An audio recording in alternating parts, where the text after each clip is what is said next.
I never thought I'd be that homeowner, the one telling a horror story about her. But here I am, and what happened to me still doesn't feel real. I bought my house 8 years ago. Small, quiet neighborhood, tree-lined streets, friendly smiles. The promised community standards and the peaceful living. I believed them. That was my first mistake. It started with a letter.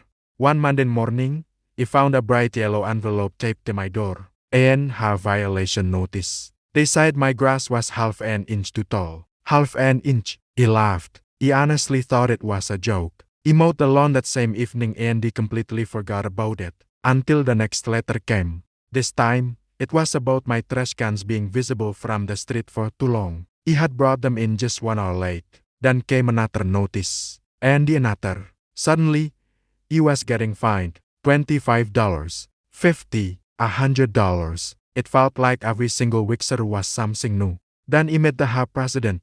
Her name was Linda. Short haircut, permanent frown, clipboard always in hand. She knocked on my door one afternoon and said, "We're just enforcing the rules." I asked her to show me the specific rule he broke. She smiled. It was that kind of smile that doesn't quite reach the eyes. "Well," she said, "interpretation matters." And that's when I realized something important. This wasn't about rules. This was about power. Within 3 months, my fines crossed $1,000. For grass, for trash cans, for a garden gnome they said looked unapproved. I went to the next meeting. I stood up, heart pounding in my chest, and I just asked for fairness.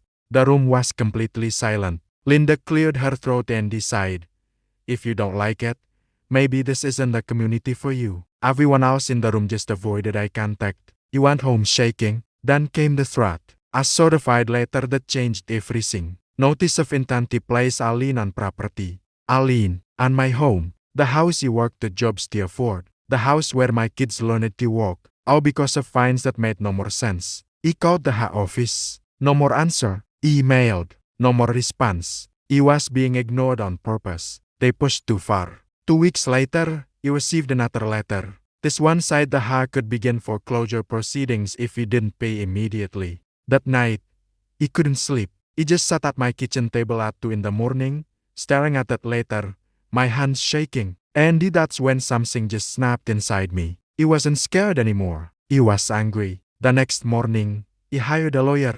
We requested her financial records, meeting minutes, violation logs, everything. And guess what we found? Linda had been selectively enforcing the rules. The exact same violations, different homeowners. Her friends, no more fines at all. Me, endless penalties. We also found missing money. Thousands of dollars just gone. The community woke up. My lawyer sent letters to every single homeowner. People started talking. Neighbors who had been silent for years suddenly spoke up.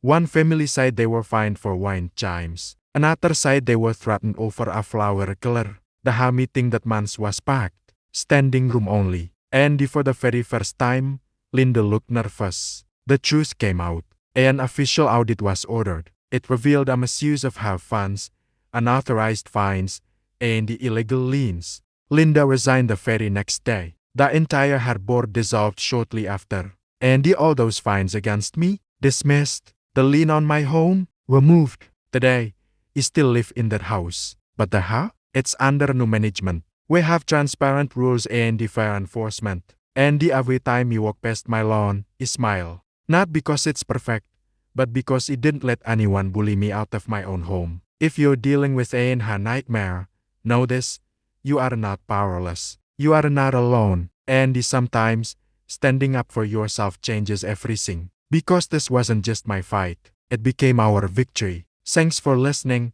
And don't forget to subscribe for more stories.